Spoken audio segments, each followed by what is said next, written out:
Kondisi Gunung Merapi ini sudah dalam status waspada 2. Apakah sebelumnya sudah ada informasi atau peringatan terlebih dahulu dari petugas? Letusannya nggak ada apa-apa, Bang. Nggak ada apa ya? Ya langsung letus saja gitu, Bang. Habis dengar suara pesawat, barulah ada dentuman gitu Bang, di depan mata. Proses evakuasi 75 pendaki korban erupsi Gunung Merapi di Sumatera Barat telah resmi dihentikan. 23 jenazah korban meninggal pun telah. Pendaki yang ada di sana ini kan 75 orang.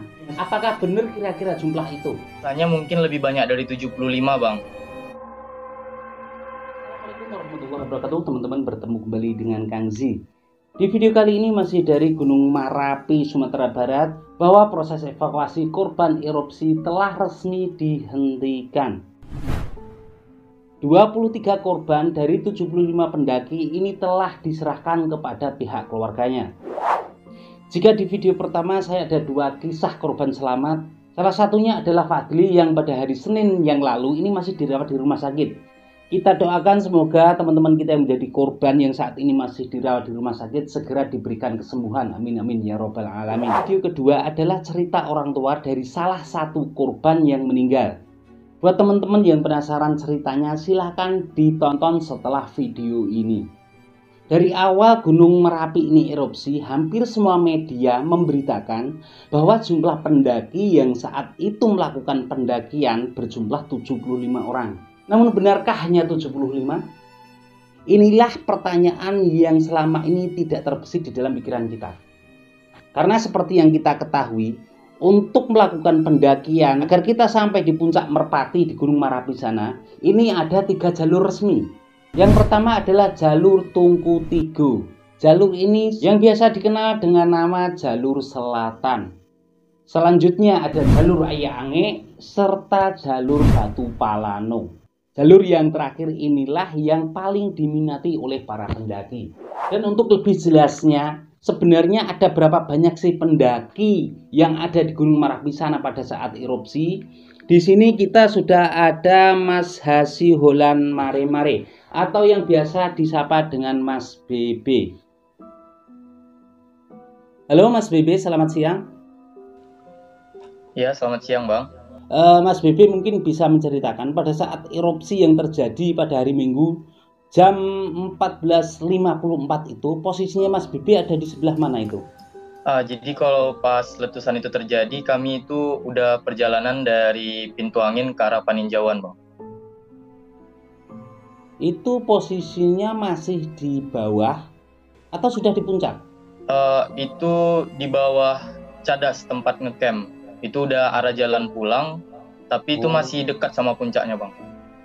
Kira-kira untuk jaraknya sendiri ini ada berapa kilometer, Mas? Dari puncak ke lokasinya Mas BB saat itu di bawah Cadas?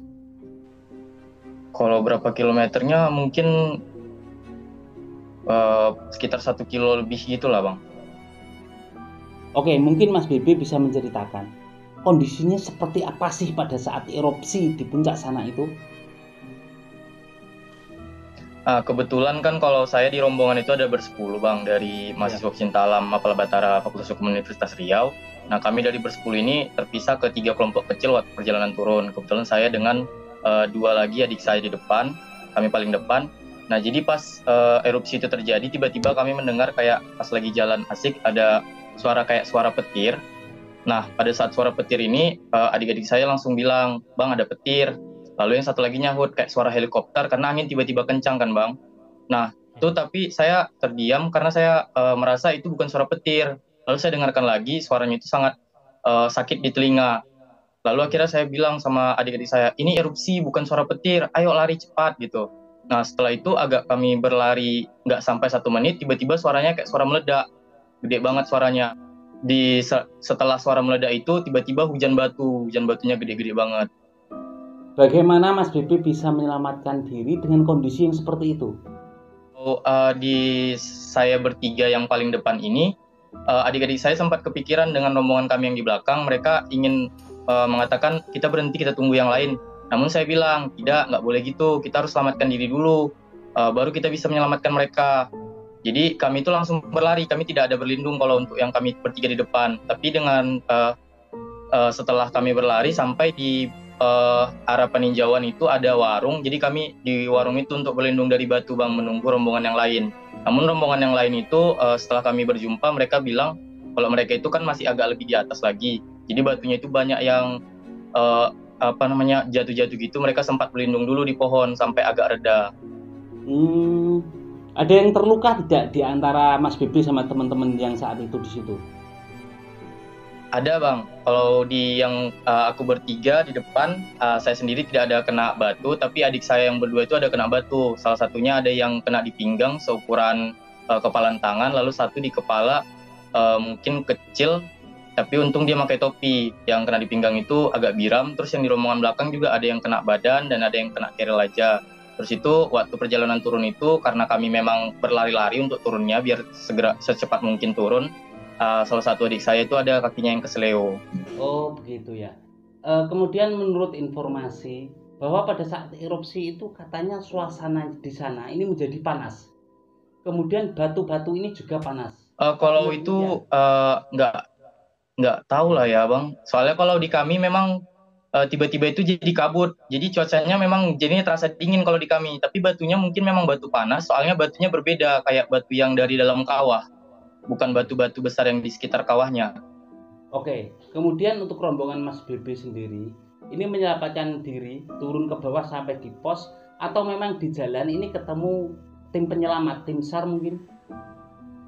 Kebetulan kalau kami karena memang udah panik betul, kami langsung lari secepat mungkin ke bawah. Dan begitu kami sampai di pos BKSDA, baru kami ketemu ranger yang baru mau gerak ke atas bang. Jadi kami nggak sempat di rescue, kami survive sendiri untuk menyelamatkan diri sendiri, karena begitu kami sampai bawah baru ada tim yang mau naik ke atas untuk melakukan evakuasi.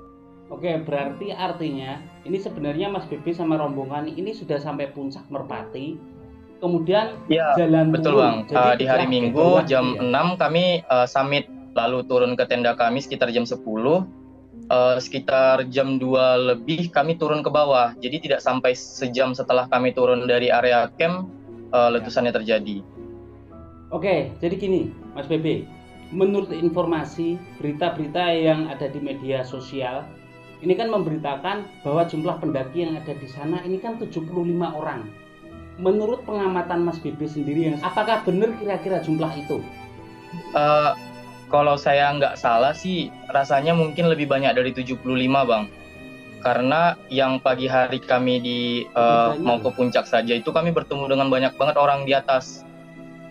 Oke, baiklah Mas Bebe, terima kasih sudah berbagi cerita kondisi pada saat terjadi erupsi di Gunung Merapi sana. Ya teman-teman, itulah tadi cerita dari Mas Bebe. Dari sini dapat kita simpulkan ya teman-teman, bahwa untuk jumlah pendaki yang di berita itu 75, kemudian Mas Bebe sendiri ini memperkirakan lebih. Karena pada saat di atas itu banyak banget. Tapi sekali lagi ini kan hanya perkiraan ya, perkiraannya Mas Bebe. Untuk kepastiannya tidak tahu. Jikapun untuk tim BKSDA ataupun tim-tim lain petugas di sana menyatakan bahwa jumlah pendaki ini ada sekitar 75, bisa jadi ini kan dasarnya adalah data.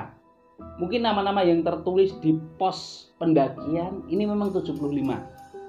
Sekali lagi, jika Mas Bebe tadi mengatakan bahwa sebenarnya yang ada di lokasi sana pada saat erupsi ini lebih dari 75 pendaki, ini hanyalah perkiraan dari Mas Bebe sendiri. Karena saya yakin Mas Bebe juga tidak akan sempat untuk menghitung ya, saking banyaknya orang di atas sana.